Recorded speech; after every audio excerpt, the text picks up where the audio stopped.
ನಮಸ್ಕಾರ, ಎಫ್ಎಂ ನ್ಯೂಸ್ಗೆ ಸ್ವಾಗತ. ನಾನು ಭಾರ್ಗವಿ. ಇದೀಗ ಬಂದ ನ್ಯೂಸ್ ಅಪ್ಡೇಟ್.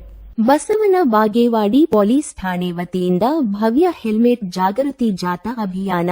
ಬಸವನ ಬಾಗೇವಾಡಿ ಪಟ್ಟಣದ ಪೊಲೀಸ್ ಠಾಣೆ ಆವರಣದಲ್ಲಿ ಪೊಲೀಸ್ ಇಲಾಖೆಯ ಸಹಯೋಗದಲ್ಲಿ ಹಮ್ಮಿಕೊಂಡಿದ್ದ ರಸ್ತೆ ಸುರಕ್ಷತಾ ಜಾಗೃತಿ ಸಪ್ತಾಹ 2026 ಅಭಿಯಾನ ಕಾರ್ಯಕ್ರಮ ಜರುಗಿತು. ಹೆಲ್ಮೆಟ್ ಜಾಗೃತಿ ಜಾಥಾ ಅಭಿಯಾನದ ಉದ್ದೇಶ ಮಾತನಾಡಿದ್ದ ಡಿವೈಎಸ್ಪಿ ಬಲ್ಲಪ್ಪ ನಂದಗಾವಿ ಮಾತನಾಡಿದ ಕೋವಿಡ್ ಸಂದರ್ಭದಲ್ಲಿ ಆಕ್ಸಿಡೆಂಟ್ ಆಗಿ ತೀರಿಕೊಂಡವರ ಸಂಖ್ಯೆ ಸುಮಾರು 4.5 ಲಕ್ಷ ಜನ. ಅದೇ ರೀತಿ ಪ್ರತಿ ವರ್ಷ ಆಕ್ಸಿಡೆಂಟ್ ಅಲ್ಲಿ ಮುಂಜಾಗ್ರತೆ ಇಲ್ಲದೆ ಸಾವಿಗೀಡಾಗುತ್ತಿರುವ ಜನಸಂಖ್ಯೆ 1.5 ಲಕ್ಷ ಜನ. ಹಾಗೆ ಬಸವನ ಬಾಗೇವಾಡಿಯ ಪೊಲೀಸ್ ಠಾಣಾ ವ್ಯಾಪ್ತಿಯಲ್ಲಿ ಅತಿ ಹೆಚ್ಚು ಆಕ್ಸಿಡೆಂಟ್ ಆಗಿ ಒಂದು ವರ್ಷದಲ್ಲಿ 40 ಜನ ಸಾವಿಗೀಡಾಗುತ್ತಿದ್ದಾರೆ. ಹಾಗಾಗಿ ಬಸವ ನಾಡಿನ ಎಲ್ಲ ಜನರು ಮತ್ತು ಗ್ರಾಮಸ್ಥರು ಬೈಕ್ ಸವಾರ ಮಾಡುತ್ತಿರುವಾಗ ಕಡ್ಡಾಯವಾಗಿ ಹೆಲ್ಮೆಟ್ ಧರಿಸಿ ನಿಧಾನವಾಗಿ ಚಲಿಸಿ. ನಿಮ್ಮ ಜೀವನ ಉಳಿಸುವುದಕ್ಕಾಗಿ ನಾವು ದಂಡ ಹಾಕುತ್ತಿರುವುದು ಯಾವುದೇ ಉದ್ದೇಶಕ್ಕಾಗಿ ಅಲ್ಲ ಎಂದರು. ಯಾವುದೇ ವಾಹನಗಳಾಗಲಿ ಒಂದು ಮಷಿನ್ ತರ ನೋಡಿಕೊಳ್ಳಿ, ಅದು ಕೆಲಸ ಮಾಡಲಿಕ್ಕೆ ಬರುವಂತಹ ಒಂದು ಸಾಧನ ಅಷ್ಟೇ ಎಂದು ಅರಿತುಕೊಂಡು ವಾಹನಗಳನ್ನು ಚಲಾಯಿಸಿ. ನಿಮ್ಮ ಜೀವನವನ್ನು ಸುರಕ್ಷಿತವಾಗಿ ಇರಿಸಿಕೊಳ್ಳಿ. ಪಾಲಕರಲ್ಲಿ ವಿನಂತಿಸಿಕೊಳ್ಳುವುದೇನೆಂದರೆ ಚಿಕ್ಕ ಮಕ್ಕಳಿಗೆ ವಾಹನಗಳು ಚಲಾಯಿಸುವುದಕ್ಕೆ ಕೊಡಬೇಡಿ. ಪಾಲಕರು ನೀತಿ ಪಾಠ ಹೇಳಿದರೆ ಮಾತ್ರ ಮಕ್ಕಳು ಅನ್ವಯಿಸಿಕೊಳ್ಳುತ್ತಾರೆ. ಕುಡಿದು ವಾಹನಗಳು ಚಲಾಯಿಸುವಾಗ ಅಪಘಾತಗಳು ಸಂಭವಿಸುತ್ತವೆ. ಹಾಗಾಗಿ ಪಾಲಕರು ಸ್ವಲ್ಪ ತಿಳಿ ಹೇಳಬೇಕು ಎಂದರು. ಇದೇ ಸಂದರ್ಭದಲ್ಲಿ ಬಸವನ ಬಾಗೇವಾಡಿ ಠಾಣಾ ಸಿಪಿಐ ಗುರುಶಾಂತ್ ದಾಶ್ಯಾಳ ಹಾಗೂ ಪೊಲೀಸ್ ಸಿಬ್ಬಂದಿಗಳು ಮತ್ತು ಬಸವ ನಾಡಿನ ಸುತ್ತಮುತ್ತಲಿನ ಗ್ರಾಮಸ್ಥರು ಕಾರ್ಯಕ್ರಮದಲ್ಲಿ ಭಾಗಿಯಾಗಿದ್ದರು.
ವರ್ಷ ಆಗಂಗಿಲ್ಲ, ನಾಳೆ ಆಗ್ತೀನಿ ಅಂತ ಹೇಳ್ದಕ್ಕ. ಸೊ ಹಂಗಿದ್ದಾಗ ಸ್ವಲ್ಪ ತಾವೆಲ್ಲ ಈ ಮಕ್ಕಳ ಕೈಯಾಗ ಗಾಡಿ ಆದಷ್ಟು ಕೊಡ್ಬೇಡ. ಎಸ್ಪೆಷಲಿ ಕೆಲವು ನಾ ಹೇಳ್ದಲ್ಲ ಅವಾಗಲೇ, ಈ ಶೋಕಿ ಮಾಡೋರು ಏನಾರ ಅಡ್ಡ ಬಂದಾಗ ಅದು ಇವರಿಗೆ ಗೊತ್ತಾಗಂಗಿಲ್ಲ, ಆ ಕಡೆ ನೋಡ್ತಿರ್ತಾರೆ. ಇವ್ರು ತಮ್ಮ ಗಾಡಿಯನ್ನ ಮರೆತು ಆ ಗಾಡಿ ನೋಡುವಾಗ ಮುಂದೆ ಇನ್ನೊಂದು ಯಾವ್ದಾರು ಬಂದಿದ್ದಕ್ಕೆ ಆಯ್ತಂದ್ರೆ. ಸೊ ಚೆನ್ನಾಗಿರೋ ರೋಡ್ಗಳಿದಾವೆ ಬಾಗೇವಾಡಿಯಲ್ಲಿ. ಕಂಪ್ಯಾರಿಟಿವ್ಲಿ ಇಡೀ ಡಿಸ್ಟ್ರಿಕ್ಟ್ ನೋಡಿದ್ರು ಬಾಗೇವಾಡಿ ಚೆನ್ನಾಗಿರೋ ರೋಡ್ ಇದಾವೆ. ಸೊ ಚೆನ್ನಾಗಿರೋ ರೋಡ್ ಇದ್ದಾಗ ಏನ್ ಮಾಡ್ತೀವಿ, ಎಲ್ಲರೂ ಫಾಸ್ಟ್ ಹೊಡ್ಯಾಕ ನೋಡ್ತೀವಿ. ಸೊ ಅದಕ್ಕೆ ಸ್ವಲ್ಪ ತಾವೆಲ್ಲ ಸರಿಯಾಗಿ ರೂಲ್ಸ್ ಫಾಲೋ ಮಾಡಬೇಕು. ನಾವು ನಿಮಗೆ ಬಹಳಷ್ಟು ತೊಂದರೆ ಕೊಡುವಂತದ್ದು ಯಾವ್ದು ಇರ್ತಲ್ಲ, ನಾನು 3-4 ಹೇಳ್ತೀನಿ, ಅದನ್ನಷ್ಟೇ ಫಾಲೋ ಮಾಡ್ರಿ. ಉಳಿದಿದ್ದು ಬಹಳ ಕೆಲವೊಂದೇನು ಈ ನಮ್ದು ಪೊಲ್ಯೂಷನ್ ಸರ್ಟಿಫಿಕೇಟ್ ಮಾಡಿಸ್ಬೇಕು, ಆಮೇಲೆ ಲೈಸೆನ್ಸ್ ರಿಜಿಸ್ಟ್ರೇಷನ್ ರಿನ್ಯೂವಲ್, ಇನ್ಶೂರೆನ್ಸ್, ಅದನ್ನ ಬಹಳ ಕೇಳಂಗಿಲ್ಲ, ನೀವು ಅಲ್ಲಿ ತನಕ ಕೇಳಂಗಿಲ್ಲ. ಬಟ್ ನಮ್ ಜೀವ ಉಳಿಯುವಂತ ಮೊದಲು ಮಾಡೋಣ. ಒಂದನೇದು ಡ್ರಿಂಕ್ಸ್ ಅಂಡ್ ಡ್ರೈವ್ ಮಾಡೋದು, ಅದರಿಂದ ನಮ್ ಜೀವ ಉಳಿಸ್ಕೋಬೇಕು. ಡ್ರಿಂಕ್ ಮಾಡು, ಮನೆಗೆ ಮಲ್ಕೊಂಡ್ಬಿಡಲ್ಲ, ಗಾಡಿ ಯಾಕೆ ಹೊಡಿತೀವಿ. ಎರಡನೇದು, ಯಾವುದೇ ಕಾರಣಕ್ಕೂ ವಿದೌಟ್ ಹೆಲ್ಮೆಟ್ ಗಾಡಿ ಹೊಡಿಬೇಡ್ರಿ. ನಾ ಏನಾರೆ ನಾಳೆ ಬದುಕಬೇಕು ಅಂತ ಆಸೆ ಇತ್ತಂದ್ರೆ ಗಾಡಿ ಹತ್ತದಾಗ ಕಂಪಲ್ಸರಿ ಹೆಲ್ಮೆಟ್ ಹಾಕ್ಬೇಕು. ಯಾಕಂದ್ರೆ ಗೊತ್ತಿಲ್ಲ, ಏನೋ ಒಂದು ಅಚಾನಕ್ ಆಕ್ಸಿಡೆಂಟ್ಗಳು ಹೇಳಿಕೆ ಆಗಂಗಿಲ್ಲ. ಸೊ ಆದಾಗ ಏನಾರೆ ಹೆಲ್ಮೆಟ್ ಇತ್ತಂದ್ರೆ ನಿಮ್ದು 99% ನಿಮ್ಗೆ ಏನೂ ಆಗಲ್ಲ. ಏನೂ ಆಗಲ್ಲ ಇನ್ ದ ಸೆನ್ಸ್ ಜೀವ ಅಂತೂ ಹೋಗಲ್ಲ. 99%. ಅದೇನಾರೆ ಹೆಲ್ಮೆಟ್ ಇಲ್ಲ ಅಂದ್ರೆ ಆ ಪರ್ಸೆಂಟೇಜ್, ಯಾಕಂದ್ರೆ ಪ್ರತಿ ಸಲ ನಾವು ಏನಾರ ಗಾಡಿ ಮೇಲೆ ಕೆಳಗೆ ಬಿದ್ದು ಅಂದ್ರೆ ಫಸ್ಟ್ ಏಟ್ ಆಗೋದು ನಿಮಗೆ ಕಾಲು ಅಥವಾ ತಲೆ. ಯಾಕಂದ್ರೆ ತಲೆ ಪೂರ್ತಿ ಫ್ರೀ ಆಗಿ ಬಿಡುತ್ತೆ ಅವಾಗ, ತಲೆಗೆ ಬೀಳೋದು. ನಿಮಗೆಲ್ಲ ಗೊತ್ತಿದೆ, ಬರೀ ಒಂದ್ ತಲೆಗೆ ಹೊಡೆದ್ರೆ ಹೆಲ್ತ್ ಸಸ್ಪೆಕ್ಟ್ ಹತ್ತತ್ತೆ ಅಂತ.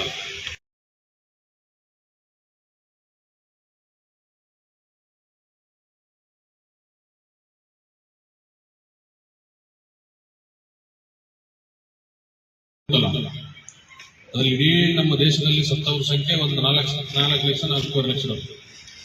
ಬಟ್ ಪ್ರತಿ ವರ್ಷ ರೋಡ್ ಆಕ್ಸಿಡೆಂಟ್ ಅಲ್ಲಿ ಸಾಯ್ತಾ ಇರೋರು 1,60,000, 1,50,000. ಬಟ್ ಅದು ಯಾರಿಗೂ ನೋಟಿಸ್ ಆಗ್ತಾ ಇಲ್ಲ. ಕೋವಿಡ್ ದಲ್ಲಿ ಅಷ್ಟು ಜನ ಸತ್ರು ಅಂತ ನಾವೆಲ್ಲರೂ ಮಾತಾಡ್ತೀವಿ. ಬಟ್ ಪ್ರತಿ ವರ್ಷ ಆಕ್ಸಿಡೆಂಟ್ ಅಲ್ಲಿ ಸಾಯ್ತಾ ಇದ್ದಾರೆ. ಅದರಲ್ಲೂ ಆಕ್ಸಿಡೆಂಟ್ ಮೇಜರ್ಲಿ ಇದರ ಸಲುವಾಗಿ ಸಾಯ್ತಾ ಇದ್ದಾರೆ. ಒಂದು, ಡ್ರಿಂಕ್ಸ್ ಮಾಡಿ ಡ್ರೈವ್ ಮಾಡೋದು. ನಾರ್ಮಲ್ ಆಗಿ ಒಂದು, ನನ್ನ ಮಗ ನನ್ನ ಮಾತು ಕೇಳಂಗಿಲ್ಲ, ನಾವು ನಮ್ಮ ತಂದೆ ಮಾತು ಕೇಳಂಗಿಲ್ಲ ಅಂತಂದ್ರೆ ಅವನ್ ಮಷಿನ್ ನಮ್ಮ ಮಾತು ಕೇಳತ್ತಾ? ಮತ್ತ ಹಂಗಿದ್ದಾಗ ಕುಡಿದು ಅನ್ಕಂಟ್ರೋಲ್ ಇದ್ರೆ ನಮ್ಮ ಮಾತು ಎಲ್ಲಿ ಕೇಳ್ತಕ್ಕದು. ಆಮೇಲೆ ಈ ಗಾಡಿಗಳು ಹೊಡೆಯೋರೆಲ್ಲ ಎಲ್ಲರೂ ಯೂಶಲಿ ಯಾರು ಮನೆ ಯಾರೋ ಕೆಲಸ ಮಾಡೋರೆ, ಮನೆಗೆ ಒಂದೇನೋ ಒಂದು ಆಶ್ರಯ ಆಗಿರೋರೆ, ಅಂದ್ರೆ ಏನಾದ್ರು ತಂದು ಮನೆಗೆ ದುಡಿದು ತಂದು ಹಾಕೋರೇನೆ, ಉಳಿದವ್ರು ಯಾರು ಮಾಡಲ್ಲ. ಸೊ ಮತ್ತೆ ಆ ರೀತಿ ಮಾಡುವವರೆಲ್ಲರೂ ರಸ್ತೆ ಅಪಘಾತದಲ್ಲಿ ಏನಾದ್ರು ಪ್ರಾಣ ಕಳೆದುಕೊಂಡ್ರೆ ಪೂರ್ತಿ ಮನೆ ಅನಾಥ ಆಗಿಬಿಡುತ್ತೆ. ಎರಡನೇದು, ಮೇಜರ್ಲಿ ಆಗೋದೇ ಡ್ರಿಂಕ್ ಅಂಡ್ ಡ್ರೈವ್ ಇಲ್ಲ. ಅದನ್ನು ಬಿಟ್ರೆ ಓವರ್ ಸ್ಪೀಡು, ವಿದೌಟ್ ಹೆಲ್ಮೆಟ್. ನಮಗೆ ಕೈಕಾಲು ಏನಾರ ಆಗ್ಲಿ, ಏನಾರ ಅಂಗವಿಕಲರಾಗಿ ಆಗಿ ಜೀವನ ಮಾಡಬಹುದು, ಜೀವಾರಿ ಉಳಿತೈತೆ. ಬಟ್ ತಲೆಗೆ ಒಂದು ಸ್ವಲ್ಪ ಪೆಟ್ಟು ಬಿತ್ತಂದ್ರೆ, ಬಹಳ ಮೃದುವಾದ ಭಾಗ ಅದು, ಅದಕ್ಕೆ ಏನಾರು ಪೆಟ್ಟು ಬಿತ್ತಂದ್ರೆ ಸ್ಪಾಟ್ ಡೆತ್ ಆಗ್ತದೆ, ಅಥವಾ ಹಾಸ್ಪಿಟಲ್ ತಗೊಂಡೋಗೋ ಸ್ವಲ್ಪ ಟೈಮಲ್ಲೂ ಡೆತ್ ಆಗ್ತದೆ. ಸೊ ಅದಕ್ಕೆ ಮೊದಲನೇದು ಡ್ರಿಂಕ್ ಅಂಡ್ ಡ್ರೈವ್, ಎರಡನೇದು ಹೆಲ್ಮೆಟ್ ಹಾಕಬೇಕು, ಮೂರನೇದು ಕೆಲವೊಂದು ಸಲ ನಮ್ಮ ರೋಡ್ಗಳು ನಾವು ಅದನ್ನ ಎಷ್ಟು ಯೂಸ್ ಮಾಡಬೇಕು ಅದಕ್ಕಿಂತ ಜಾಸ್ತಿ ಯೂಸ್ ಮಾಡಕ್ ಹೋಗ್ತೀವಿ. ಲೈಕ್ ಈಗ ನಮ್ಮ ರೋಡ್ಗಳೆಲ್ಲ 60ರಿಂದ 90 ಸ್ಪೀಡಲ್ಲಿ ಹೊಡಿಬಹುದು. ಬಟ್ ನಮ್ದಿಲ್ಲೇ ಮುಂದೆ ಪೊಲೀಸ್ ಸ್ಟೇಷನ್ ಇದೆ ಅಂದ್ರೂ ಇಲ್ಲೇ ಜಸ್ಟ್ ಇಲ್ಲೇ ನಮ್ಮ ಪೊಲೀಸ್ ಸ್ಟೇಷನ್ ಮುಂದೆನೆ ರೋಡ್ ಬ್ರೇಕ್ ಇದೆ. ಇಲ್ಲಿಂದ ಅಂಬೇಡ್ಕರ್ ಸರ್ಕಲ್ ಹೋಗ್ಬೇಕಂದ್ರೆ ಗಾಡಿಗಳು ಅಷ್ಟು ಟ್ರೇಸ್ ಮಾಡ್ತಾರೆ. ಗಾಡಿ ನಾ ಹೇಳ್ದಲ್ಲ ಅವಾಗಲೇ, ಮನುಷ್ಯರೇ ನಮ್ಮ ಮಾತು ಕೇಳಂಗಿಲ್ಲ, ಮತ್ತೆ ಗಾಡಿಯಲ್ಲಿ ಮಾತು ಕೇಳಬೇಕು. ಸೊ ಅದ್ರ ಸಲುವಾಗಿ ಎಷ್ಟು ಬ್ಯಾಲೆನ್ಸ್ ಇರ್ತೈತಿ ನಮ್ಮ ಕಡೆ, ಎಷ್ಟು ಏನೋ ಒಂದು ಸಣ್ಣ ಪುಟ್ಟ ಮುಂದೇನೋ ಬಂತು ಅದನ್ನ ಎಲ್ಲಿ ತನಕ ನನಗೆ ಕಂಟ್ರೋಲ್ ಮಾಡಕ್ ಆಗ್ತೈತಿ ಅಲ್ಲಿ ತನಕ ಅಷ್ಟ ಪಾಸ್ ಮಾಡ್ಬೇಕು ಗಾಡಿ. ಅದು ಓಡ್ತಕ್ಕಂತ 120, 130 ಹೊಡೆದ್ರೆ ಕಂಟ್ರೋಲ್ ಆಗಲ್ಲ ಗಾಡಿ. ಅದ್ರ ಜೊತೆ ಟ್ರಿಪಲ್ ರೈಡಿಂಗ್ ಮಾಡ್ತಾರೆ.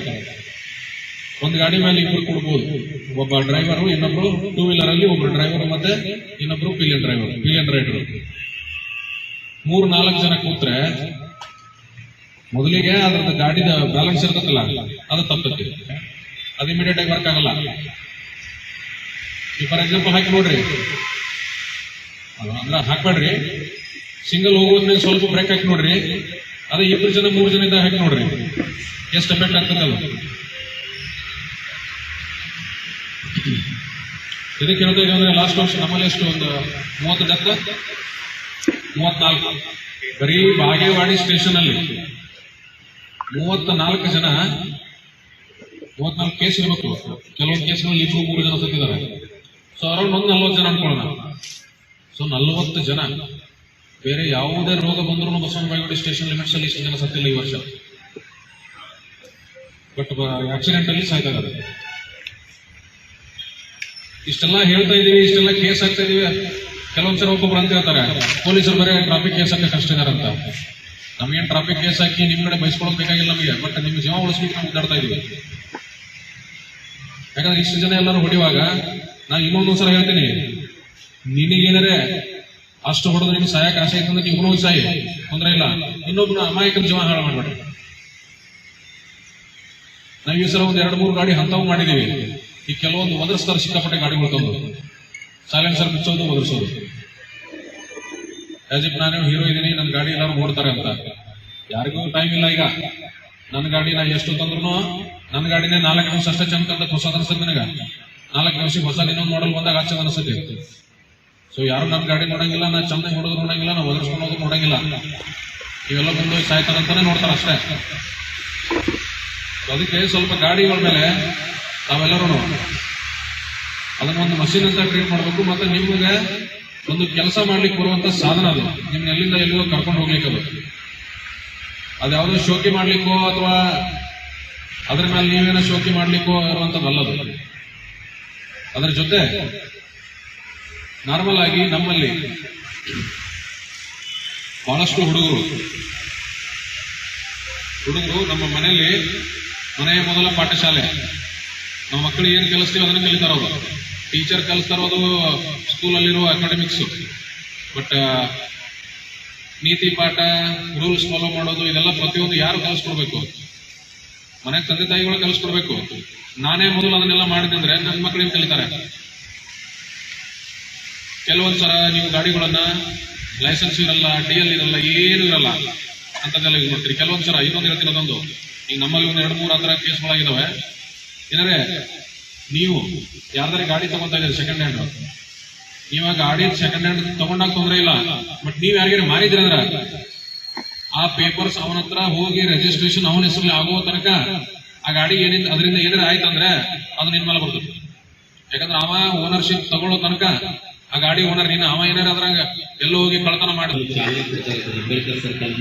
ಅಂಬೇಡ್ಕರ್ ಸರ್ಕಲ್ ಇಂದ ಸೀದಾ ಬಸವೇಶ್ವರ ಸರ್ಕಲ್, ಆಮೇಲೆ ಒಂದು ರೌಂಡ್ ಬಸ್ ಸ್ಟ್ಯಾಂಡ್ ಹತ್ರ ಹೋಗಿ ನಾನೇ ನನಗೆ ಏನಾಗುತ್ತೆ ಎಲ್ಲ ಇದು ಮಾಡ್ತೀನಿ, ಇದು ಮಾಡ್ತೀನಿ, ಎಲ್ಲ ನೆಕ್ಸ್ಟ್. ಸೊ ಒಂದು ತಾಸು ಲೇಟ್ ಆಗಿ ಹೋಗ್ತೀವಿ ಅಂತಂದ್ರೆ ಏನಾಗುತ್ತೆ? ಹಜರತ್ ಖಾನ್ ಬಾಬಾ ತಂತ್ರ ಮಂತ್ರದ ಪ್ರಸಿದ್ಧಿ ಪಡೆದ ಮಹಾಗುರುಗಳು. ವಿಜಯಪುರ ನಗರದ ಶ್ರೇಷ್ಠ ಹೆಸರುವಾಸಿಯಾದ ಹಜರತ್ ಖಾನ್ ಬಾಬಾ ನಿಮ್ಮ ಪ್ರತಿಯೊಂದು ಸಮಸ್ಯೆಗಳ ಬಗ್ಗೆ ಖಾತ್ರಿ ಹಾಗೂ ಸಮಾಧಾನ ಪಡೆಯಿರಿ. ಹಜರತ್ ಖಾನ್ ಬಾಬಾ ವಿಜಯಪುರ ನಗರದಲ್ಲಿ ಕಳೆದ 20 ವರ್ಷಗಳಿಂದ ತಮ್ಮ ಸ್ವಂತ ಮನೆ ವಿಳಾಸದಲ್ಲಿದ್ದು ಸಾರ್ವಜನಿಕರ ವೈಯಕ್ತಿಕ ಸಮಸ್ಯೆ, ದೋಷಗಳನ್ನ ಪರಿಹಾರ ಮಾಡುತ್ತಿದ್ದಾರೆ. ಹಜರತ್ ಖಾನ್ ಬಾಬಾ ಸಂತೋಷದ ಸುದ್ದಿ ಕೇಳಿ ಆನಂದ ಆಗಬಹುದು. ಇವರು ಪಿಶಾಚಿ ಮತ್ತು ಭೂತದ ಕಾಟ ಮಾಟ ಮಾಡಿದ್ದು ತೆಗೆಯುತ್ತಾರೆ ಮತ್ತು ಬಹಳ ಕಾಲ ಮಕ್ಕಳಾಗದಿದ್ದರೆ ಹಾಗೂ ದಮ್ಮು ಹೊಟ್ಟೆ ನೋವು, ಹೆಣ್ಣು ಮಕ್ಕಳ ತೊಂದರೆಗಳು, ಕಾಮಣಿ, ಇಸುಬು ಇವರ ಔಷಧ ಹಾಗೂ ಮಂತ್ರಶಕ್ತಿ, ದಿವ್ಯ ಶಕ್ತಿಯಿಂದ ಹಜರತ್ ಖಾನ್ ಬಾಬಾ ಇವರು ಆರೋಗ್ಯ ಚಿಕಿತ್ಸೆ ನೀಡಿ ನಿಮ್ಮ ಕಷ್ಟ ನೋವುಗಳನ್ನ ದೂರ ಮಾಡಿಕೊಡುತ್ತಾರೆ. ನಿಮ್ಮ ಸಮಸ್ಯೆಗಳಾದ ಮನಸ್ಸಿನ ಇಚ್ಛೆ, ಪ್ರೇಮ ವಿವಾಹ ಸಮಸ್ಯೆ, ನೌಕರಿ ಸಮಸ್ಯೆ, ಪತಿ ಪತ್ನಿಯರ ಸಮಸ್ಯೆ, ಆಸ್ತಿ ವಿಚಾರ, ಮಾಟ ಮಂತ್ರದ ಬಗ್ಗೆ, ಆರೋಗ್ಯ ತೊಂದರೆ, ಗುಪ್ತ ರೋಗಗಳು, ಶತ್ರುಕಾಟ, ಉದ್ಯೋಗ ಸಮಸ್ಯೆ, ಗೃಹ ಸಮಸ್ಯೆ, ಕೋರ್ಟ್ ವಿಚಾರ, ಸಾಲಬಾಧೆ, ಧನ ಸಂಪತ್ತು ಪ್ರಾಪ್ತಿ ಬಗ್ಗೆ, ಸಂತಾನ ಪ್ರಾಪ್ತಿ ಬಗ್ಗೆ, ರೋಗಿಗೆ ಔಷಧ ನಾಟುವ ಬಗ್ಗೆ, ವಿವಾಹ ಸಮಸ್ಯೆ, ವಿದ್ಯೆ ಸೇರಿದಂತೆ ಈ ಎಲ್ಲಾ ಪ್ರತಿಯೊಂದು A to Z ಸಮಸ್ಯೆಗಳ ಬಗ್ಗೆ ಖಾತ್ರಿ ಹಾಗೂ ಸಮಾಧಾನ ಪಡೆಯಿರಿ. ಹಜರತ್ ಖಾನ್ ಬಾಬಾ ಕಳೆದ 2 ದಶಕಗಳಿಂದ ತಮ್ಮ ಸ್ವಂತ ಮನೆ ವಿಳಾಸದಲ್ಲಿದ್ದು ಸಾರ್ವಜನಿಕರ ವೈಯಕ್ತಿಕ ಸಮಸ್ಯೆ, ದೋಷಗಳನ್ನ ಪರಿಹಾರ ಮಾಡುತ್ತಿದ್ದಾರೆ. ನಿಮ್ಮ ಸಮಸ್ಯೆಗಳ ಪರಿಹಾರಕ್ಕೆ ಕರೆ ಮಾಡಿ ಪರಿಹಾರ ಪಡೆದುಕೊಳ್ಳಬಹುದು. Mobile number 9972183841. ಸ್ವಂತ ಮನೆ ವಿಳಾಸ Hazrat Khan Baba, Sainik school, first gate, bus stop, Ibrahim Roza back side, Horti plot, Rahim Nagar, Vijayapura.